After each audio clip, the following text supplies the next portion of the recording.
When you hear something about a person, a community, a situation, try to find out the facts.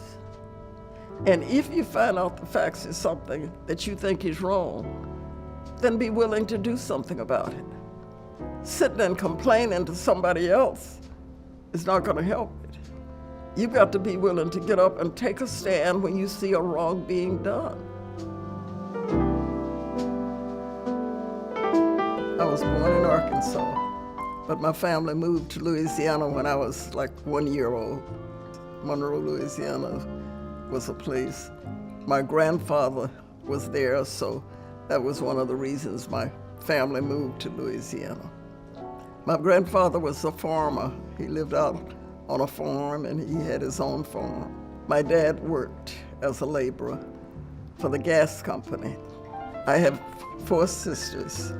It was 5 girls, and we grew up in Monroe. All of us lived there until they were adults, really. And then we moved to California in '44. I grew up in an area where we had friends, all kinds of friends. Everybody who knew my mother and my father knew they were good people. They respected other people, but other people knew they had to do the same with them. So I didn't experience any of the horrors that you hear about the South.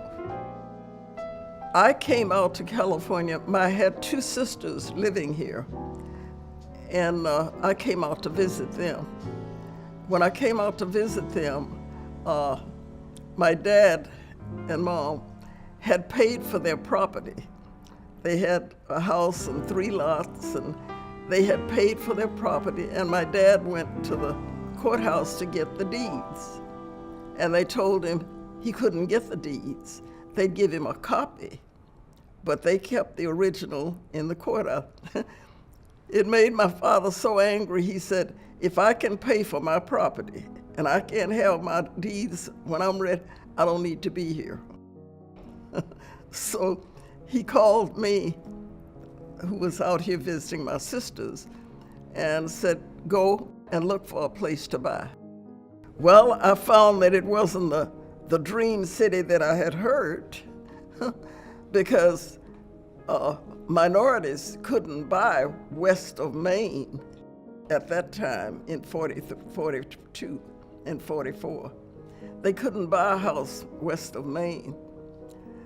And I kept looking and looking all over this city, and it was not what I had heard. A lady, as a matter of fact, a lady had bought a house on 18th and Central. I'm sure you know where 18th and Central is. And the house had a swimming pool. When she went to work, the people, the neighbors, went into her house and threw all of her furniture in the swimming pool because she wasn't supposed to buy there. So I kept looking to find a place, and a friend of mine, who at the time was a police officer, he was taking me every day looking for a place to buy. And he said, there's a new place that's in South Los Angeles. The government has ordered this land to be used for homes. So I put a bid on one of the houses. I stayed there with my father and mother. And when my mother was only here 3 years, and she passed away. And at the time she passed, my father told her, Doctor, you might as well give me up too. I don't want to live without your mother. And my father only lived a year and a half after my mother died. But there was 5 sisters and the house was there. So we had a family meeting and they asked me, what do you want to do about the house? I said, I want to keep it in the family. And they said, oh, that's what you'll do if that's what you want to do. So I, at 24 years old, qualified. I went to the bank and qualified to borrow the money to pay my sisters out. Watts was a very good neighborhood. People who moved there and lived there were working in defense at the time because the war was still going on. They were all hardworking people. And it's amazing when I hear sometimes people talk about Watts. They know nothing about Watts or the people who live there. When I started working, my sister worked at, it was a little cafe, and next door to it was the Alabama. And so my sister worked next door. She called the manager and she said, I want you to give my sister a job. So I worked as a waitress. Cesar Romero used to come in, and he wouldn't let anybody wait on him but me. And Tom Bradley was a young police officer, and he became like a brother to me. So when I worked there every day, he checked on me. Tom Bradley and Fernando Collins, they were partners. When I was 17 years old, I was married, and that was the biggest mistake I ever made, because he was wrong person, wrong time. Look back and think how stupid it was, but when you're 17 years old, you do stupid things, right? So I worked and I met a person on my job. He was a police officer. And we were married, but at that time, that was a no-no because he was white. And it was a hard time going through that because they went after him with a vengeance. They fired him, and of course it destroyed him. He didn't live long after that. So I made up my mind I was going to just raise my children. I had 2 children, and forget about marriage. But I guess it wasn't meant to be. I met my husband through another friend. I was so shocked because he was a very nice person. But he said to my friend that I was with, he said, I really like your girl. And I will never do nothing behind your back because I'm your friend, but I'm gonna try to get her. We were married for 35 years when he died. We were married. And we had a wonderful life for 35 years. I started working with the police because I was so angry with them. And my mother always said, if we complained about something, she would say, what are you willing to do about it? If we said nothing, she said, then you don't have a right to sit here and complain. So I thought about that, and I said, I'm gonna find a way to fight them.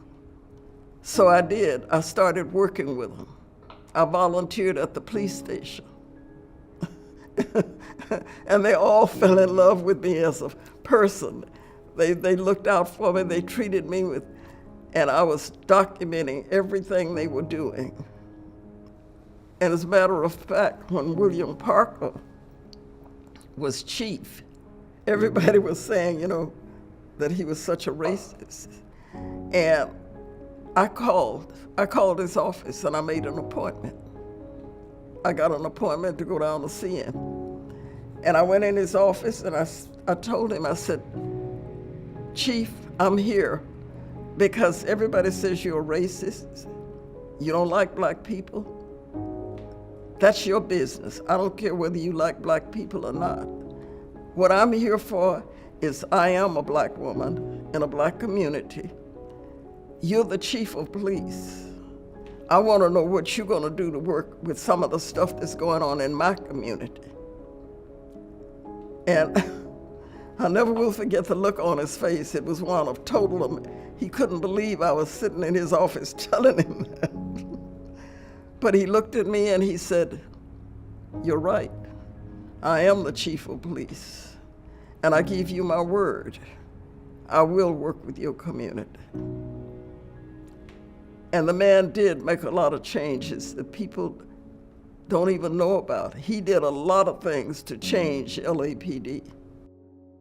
I became friends with a lot of police officers, but Chief Gates, again, they called him a racist too. They said he was a racist.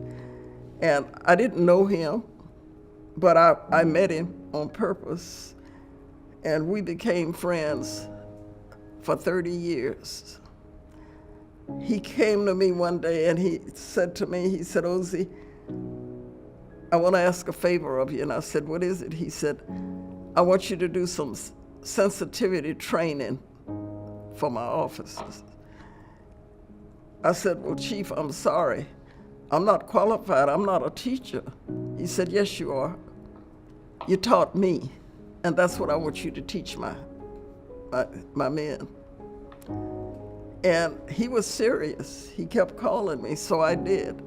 I started working with the officers. I did the sensitivity training for 6 years. I've never run from something.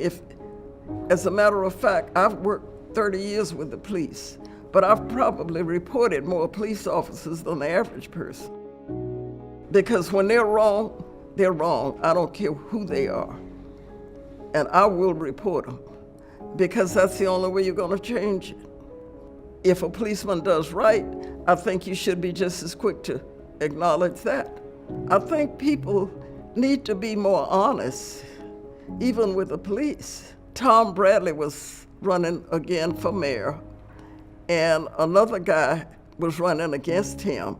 I turned on the radio, and Chief Gates was on the radio, and he was saying, I'm voting for a real man. I called him and I said, Chief, what are you doing? He said, what do you mean, Ozie? I said, I just heard you on the radio. I said, you're swiping at Bradley. Everybody know you don't like Bradley. But why would you take this fight on? You got enough fights of your own. Why you want to get in the middle of this? And he got real quiet. He didn't say it. And I said, well, Chief, you said I'm your friend. I'm telling you what you needed to hear, not what you wanted to hear. So you do what you need to do, and I hung up. But that's the kind of friendship we had. I told him what he needed to hear, not what he wanted to hear. As a matter of fact, he sent his deputy out to ask me about serving as a commissioner with the Housing Authority. So I served 20 years on that board. I served 18 as president of the board. I had just become the president of the board, and the woman asked me, she came in from Normal Terrace, a Hispanic lady, and she was crying, and she said, Commissioner, everybody said you work with the people. Please help us. The drug dealers have taken over Normal Terrace. I called a friend of mine who later adopted me as her mother. She was a lieutenant with LAPD. And I told her I want to go to Normal Terrace. So Kathleen got a van and got 3 police officers in there. And we went to Normal Terrace at night. And the lady wasn't lying. Before we drove a half a block in there, 3 drug dealers had approached us. So I went to Washington to meet with the HUD people in the Congress. And I told them what the problem was. I said, let me tear it down and rebuild it. And they laughed at me. Whoever heard of having public housing mixed? Who would buy a unit in a mix? I said, how do you know? Have you ever done it? How do you know it won't work? So they were determined to laugh about it. I was just determined. For 6 months, I went to Washington every month, and I was in their face. They finally got so tired of me, they finally said, let her go ahead and do it. She's not gonna finish it anyway. So it started, in fact, that was the first time in the history of the Housing Authority they ever had mixed housing. So it is beautiful. It's called Harbor Village now. If you ever go out there and see it, you'll love it. I fought Washington. I said, we have plenty of money as a housing authority, why can't we hire these people? And we were able to start hiring people within living in the project. And those are some of the hardest working people you will ever meet. They had just never had a chance because nobody would give them a job. I have 3 children. I've lost 2 of them. My oldest daughter passed 4 years ago, and then my youngest daughter passed last year. They named a building in her honor at Mount St. Mary. My oldest daughter was the first African-American senior executive secretary at TRW. My second daughter, Barbara, she was with USC for a long time with Dr. Buskirk. And my third daughter, Bernadette, she was at Mount St. Mary College. She received the Estelle Doheny Award and the Laurel Award, the only person to ever receive those 2 outstanding alone. The project that they named after me, it's on 103rd, just west of Compton Avenue. One day, Mayor Reardon and Rudy Savoynic, he was the councilman and Mayor Reardon was the mayor. And I don't know what the reason was, but they called me and they told me that they were going to name a building in my honor. Hacienda Village is really named the Gonzaque Village now, Ozie Gonzaque Village.